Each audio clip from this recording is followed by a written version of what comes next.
Well, the WNBA regular season is in full swing, which means the storylines are developing at a rapid pace and teams are finding their strides, but some still a little hot, some a little cold, which is what you might call the Indiana fever. Time to dive into all of it today, right here on Locked On Women's Basketball.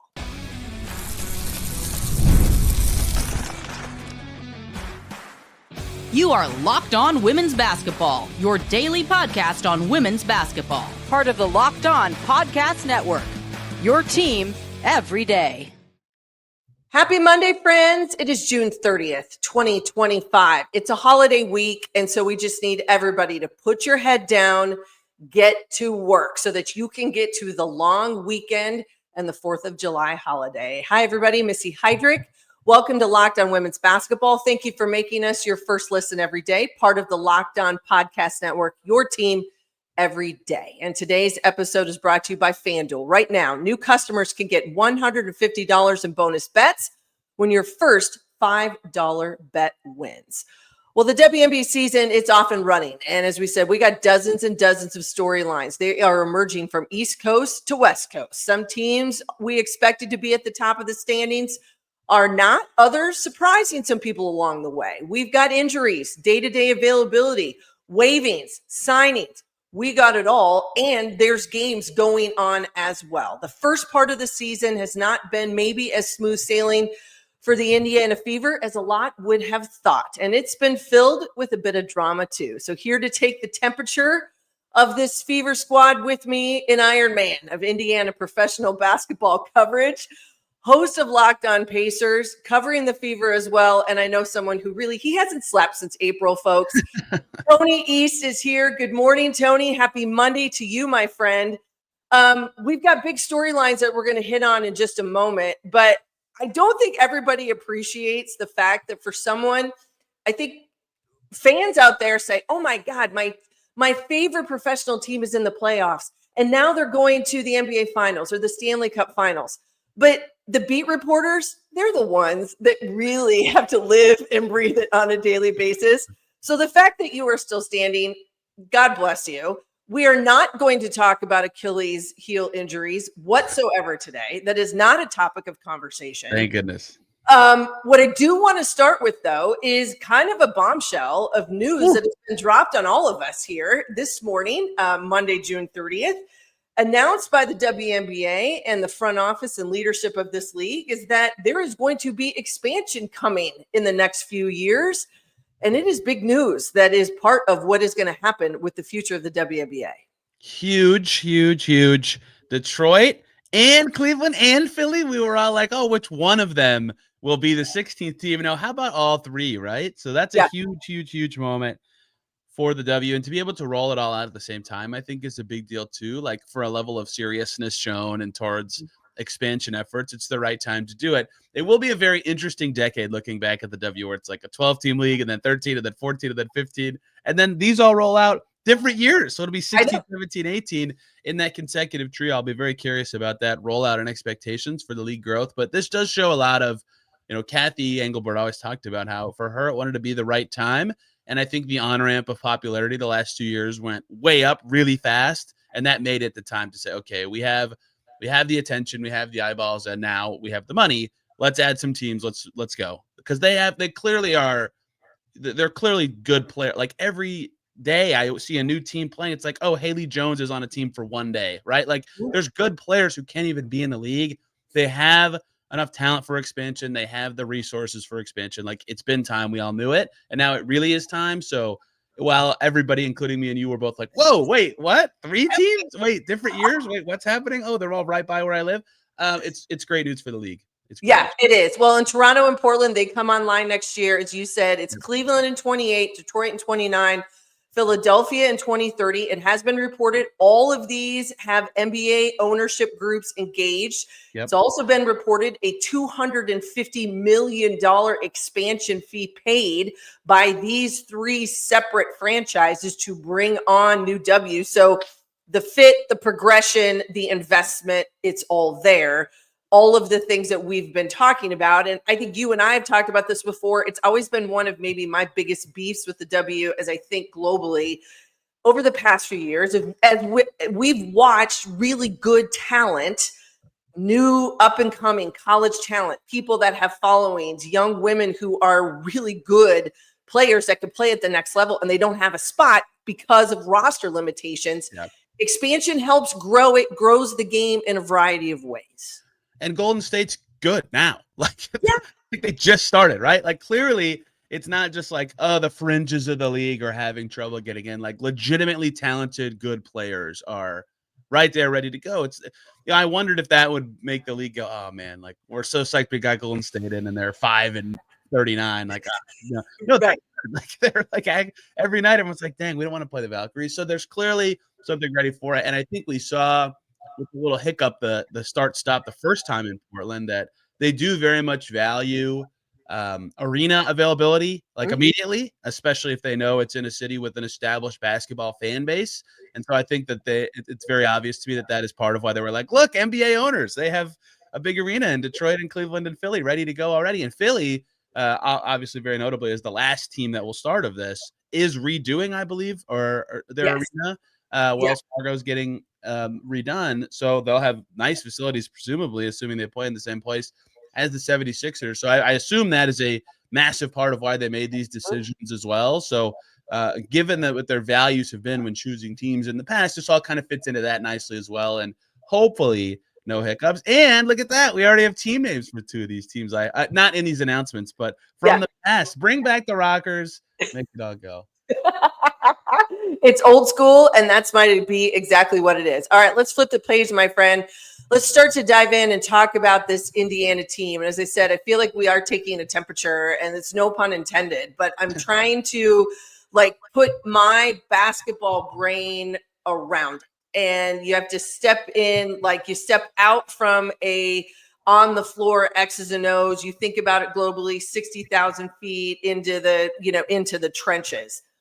I guess start with me first. This kind of in and out, Stephanie White, come and go. We're trying to figure out, has that created an unsettling vibe in the fact that there's been times she's been there, there's times they're not, and I'm not 100% sure really what they're doing.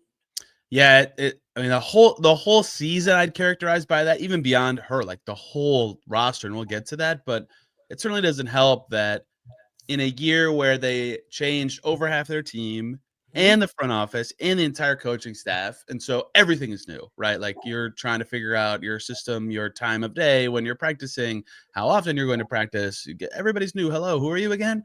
And it's like, oh, two of our first, or whatever it was, 10 or 11 or 12.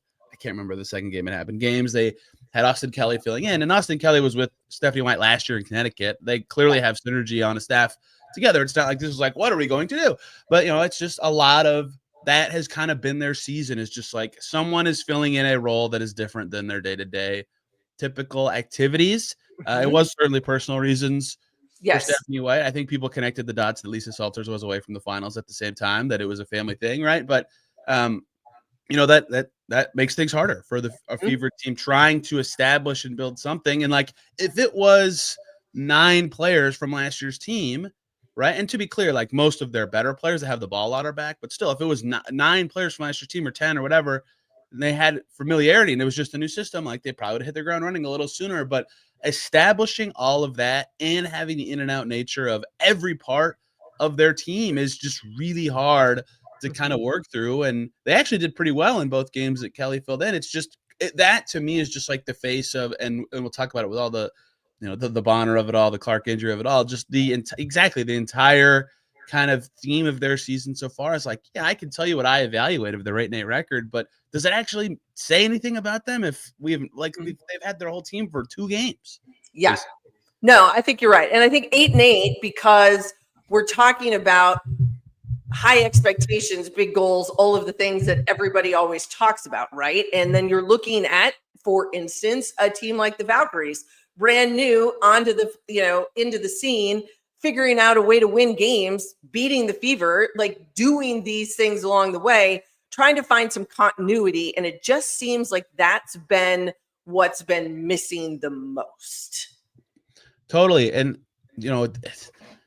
it's hard to figure out what doesn't like what isn't a problem because of that, if that makes sense. Like, are they inconsistent because they don't have the reps? Is this just naturally how this team is going to be? Like Sophie Cunningham impassioned after their last fourth quarter blown lead 2 games ago about like, yeah, we didn't bring the fire in the fourth quarter there on the defensive end, and we didn't play our way, and we were bad, and they gave up 35 points to Sparks and they lost. And it's like the first 3 quarters of that game, they look great on that end of the floor. And they have a lot of games where that kind of comes and goes. And Clark's hurt for the first time in like her life, basically. And this all-star from last year that they signed was not playing at all. And Sophie Cunningham was in and out. And Kelsey Mitchell starts every season slow for some reason. And now she's back to being like the 5th best player in the league. It's like, it's all been so weird.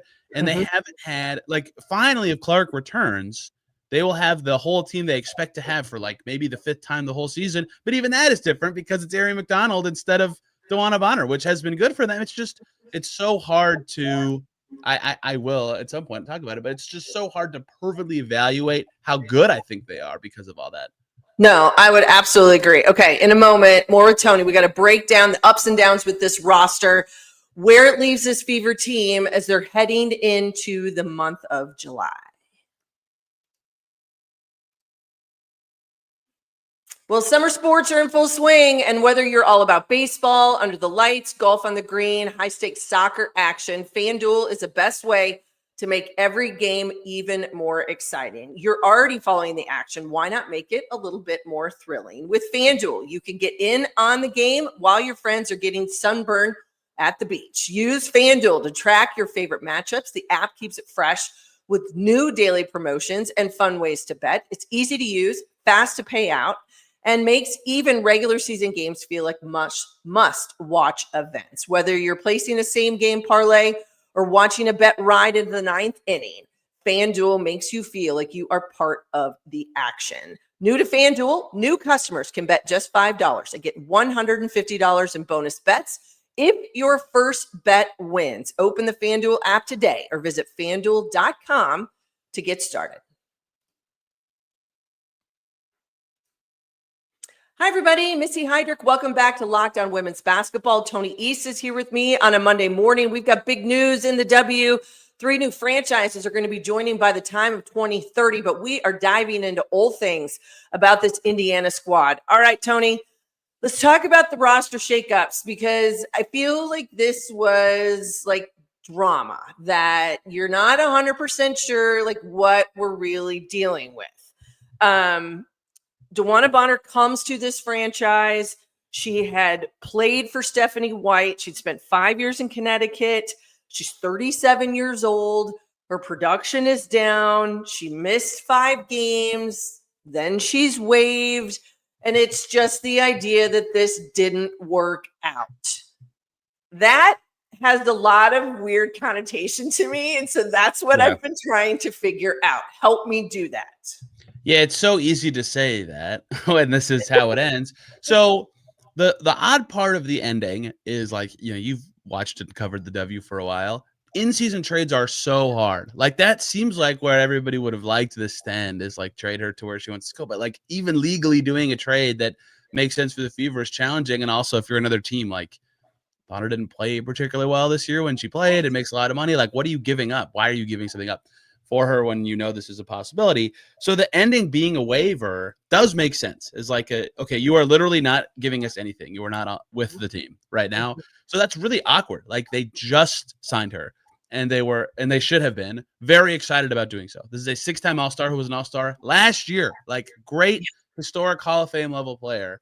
You're so excited about that, especially for a Fever team that's like, their big signings the first couple years I covered the team were like one-time All-Star Jessica Breland and like, ooh, Danielle Robinson, and like, that's great, but like, this is a huge deal. They have that allure now. They can get this kind of player, and it didn't work. And so it was interesting early in the year, because the theory of the Fever is like Caitlin Clark, up-tempo, space, pace, get enough stops to get in transition, just enough that we'll score 100 points in a game and win. Something to that effect.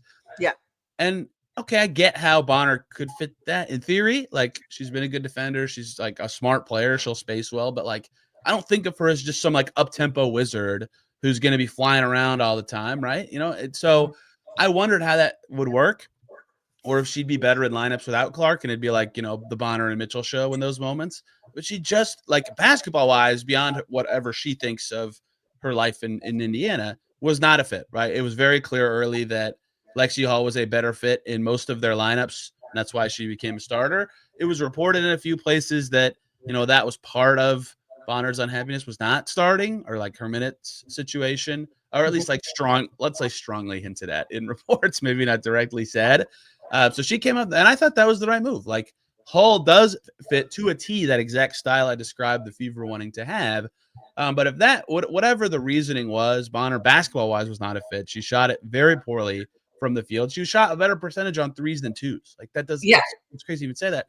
And then off the court, obviously, if she didn't enjoy it and didn't culturally fit, like, that would make it hard to come to work every day and try to fix all these fit issues. So it was just not a good pairing, and that's not good for anyone, right? That doesn't make the player or the team look good about how they were able to mesh with each other. And like, I think it does help the Fever that the player they signed in her replacement slot, Howard Megdal, is like immediate fit on and off the court. So it's not like there's some culture suck black hole. Like, it just happened to be a unique situation that didn't make sense. But the Fever would have liked the all-star they signed from last year to be playing, obviously. So really, really odd, peculiar thing that, now that the W's blown up in popularity, I've been happy. Like, every time a thing happens the fans have never seen before, like a hardship contract, have been like, oh, I've covered this before with this or that. I've never seen this kind of situation before, and that's what makes it so peculiar.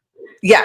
Well, and I guess my other question to you about this, because like I said, I just felt like there was this swirl. And do you feel like this was was this a miscalculation by the front office? Was this a miscalculation of thinking that DeWanna Bonner was going to be the person, this, multi-year all-star, huge veteran within the league, got a lot of swagger. She can bring some of that veteran leadership and experience to what is still a very pretty young and green and learning roster, new coach, all of the things.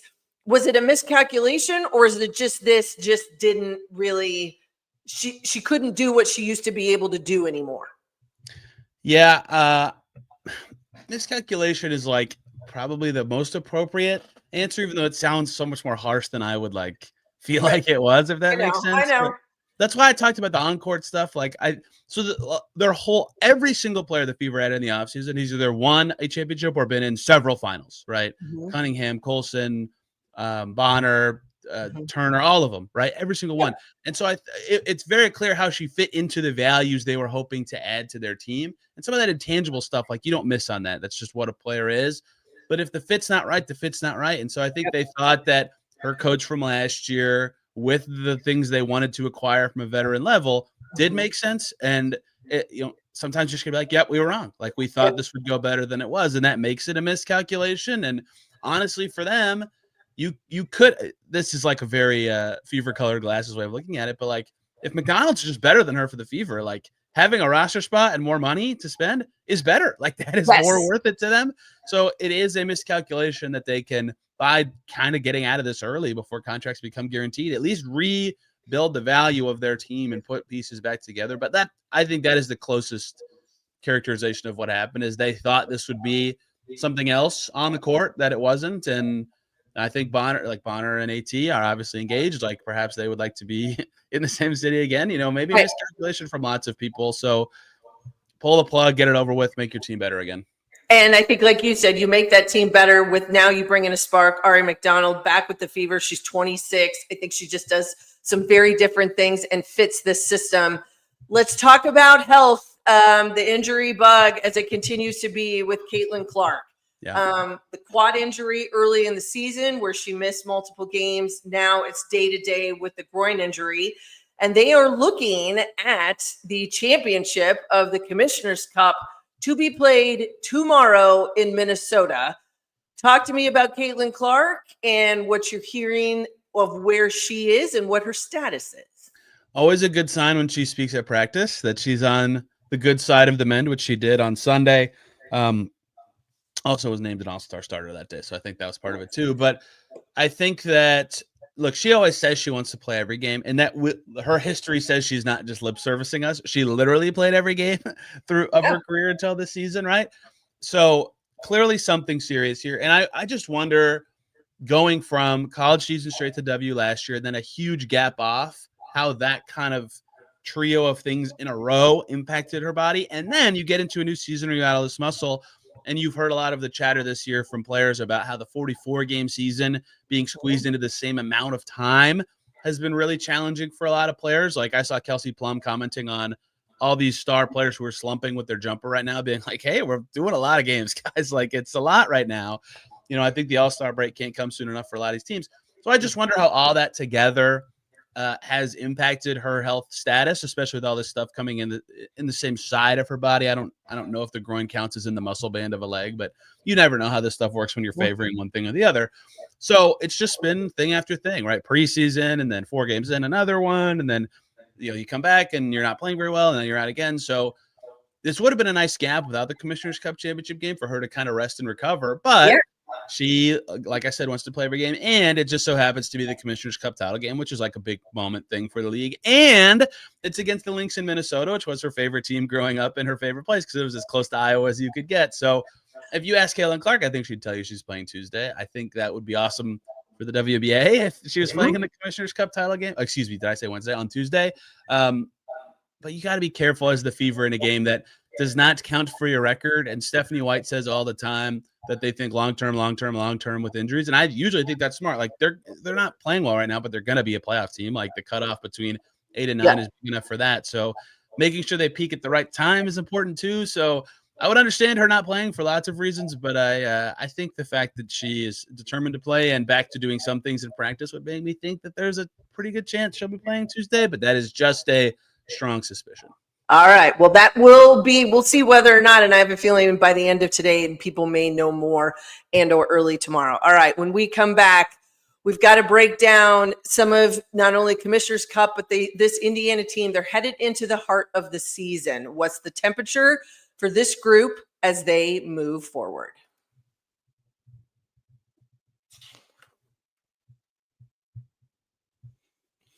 Hi, everybody. Missy Heidrick. Welcome back to Locked On Women's Basketball. Tony East is here with me today. We've been talking about all things Indiana Fever. It's been hot. It's been cold. This group plays tomorrow, July 1st at Minnesota, Commissioner Cup final. This Lynx team has been incredibly hot. They've been very good all year. It's going to be one hell of a challenge for the Fever. But then you look at those next 5 games after this, Tony. And if I did my math right, I believe that they're all at home, which seems to be a really good thing for Indiana. But as you look at this roster, and let's take Caitlin Clark out of the mix because she hasn't been in the lineup for the last for the last few games in a day-to-day situation. Who surprised you, and what are you taking from some of these others that are stepping into roles that may or may not have been what initially had been laid out for them? Yeah, Ari McDonald's been the big one of late. I know I've brought her up a lot today, but just here's the thing about her. She's not played with Clark yet at all because her first time with the team, she was a hardship player because of Clark's absence. And then they signed her right when Clark went out the second time too. Like, she is the closest style player to her on the team as a point guard in terms of the speed with the ball, combo of passing and scoring as well. Obviously, Kelsey Mitchell is like a very fast ball handler, but she doesn't have the passing, and no one has the passing of Caitlin Clark. But Ari's been huge, and I'll be very curious to see with actual real time, knowing that she doesn't have a finite amount of time on the team and playing with Caitlin for presumably some stretches, because we keep hearing, and I'm going to push back on fans on this one. Like, we keep hearing from Stephanie White and the Fever about playing Caitlin off ball, and then fans are like, why? She's so good with the ball. Duh. Caitlin Clark is good with the ball. She doesn't guard at 94 feet like the whole game, and you're starting your offense so late in the clock. Like, if she has to fight this press to get up the court, like, just getting her open off the ball does make some sense. So they have played Colson Clark together, or they have had Mitchell. Mitchell's not really like initiating, but she's handling the ball at the top of where stuff's going on.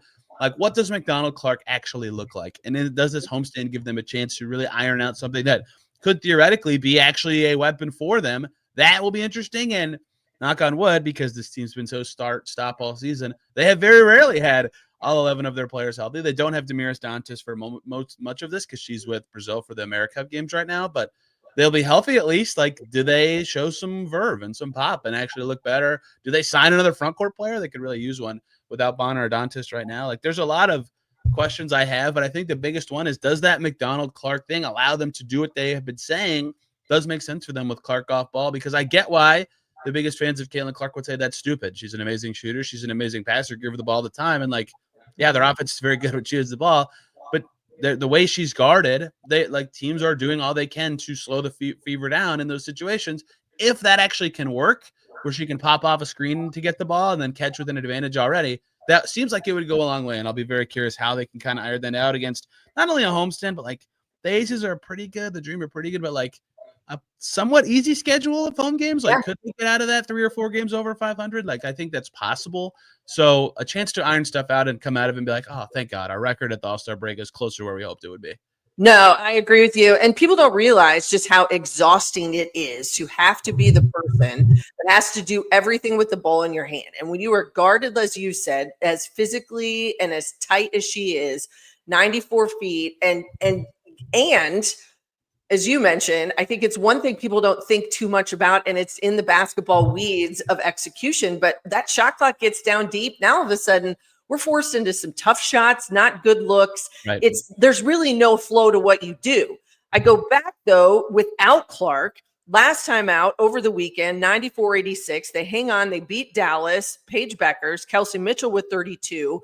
You mentioned Mitchell. It's been traditionally slow starts.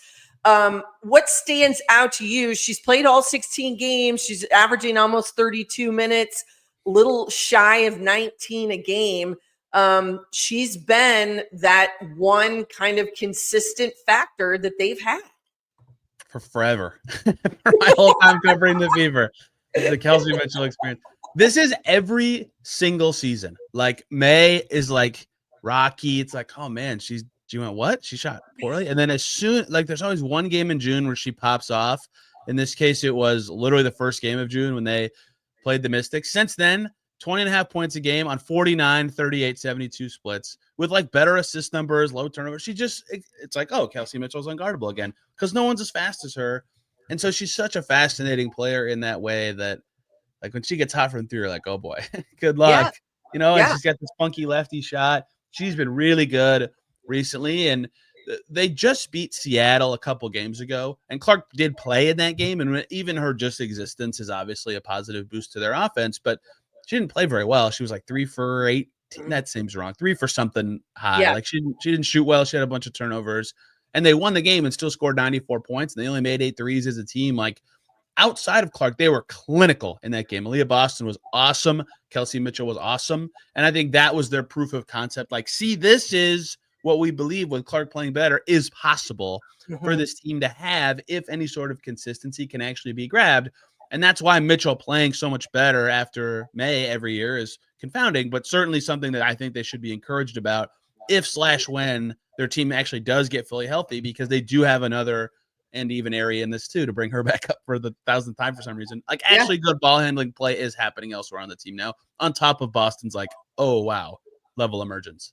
Let me ask you, but one last kind of personnel question. Aaliyah Boston again has played all 16 games. She's averaging just shy of 16 a game, 30 plus minutes per game.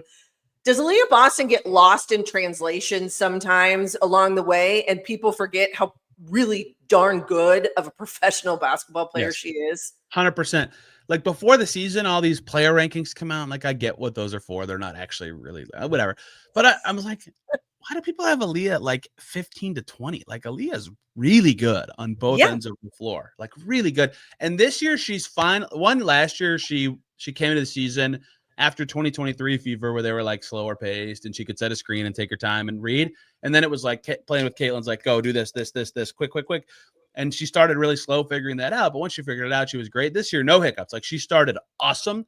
And this has been the year of the little thing to me for Aaliyah Boston. Like, turnovers way down, rebounding better, finishing at the rim way better. And so now that she's kind of combined that with being very comfortable in this up-tempo environment, she very routinely just looks awesome, right? Like catching at the elbow and in, going towards the rim, she makes good plays. Her jumper is a threat.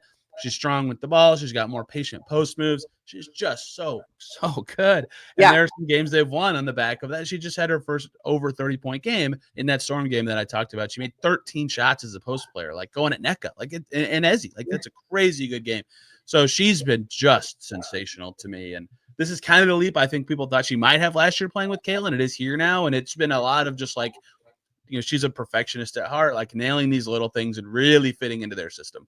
Yeah, no, I think very much an unsung hero, so to speak, within this Fever team. And they're going to need her as things move forward. Next 5 games after tomorrow at Minnesota for the Commissioner Cup Finals. The next 5 for the Fever are at home. Then they will be headed towards the All-Star break, which, oh, by the way, happens in your city. So congratulations. Ooh. More action for you. You thought you'd have All-Star weekend off, but you're not going to get it off, my friend. All-Star last year for the NBA, All-Star this year for the WNBA, deep playoff runs for the Pacers. The Fever will presumably win around this year. This is a hoop city. And now there's WNBA teams coming even closer in Detroit and Cleveland to join Chicago. It's basketball time in Indy. It's always basketball time in Indy. Which I love. All right, my friend, where does everybody find you on a daily basis? Yes, the next Forbes at Tony R. East on social medias, because I tweet too much about many things. So just peep in every so often. Awesome. Well, it is also free agency time in the NBA. So if you need to know anything, Tony's got you covered, my friends.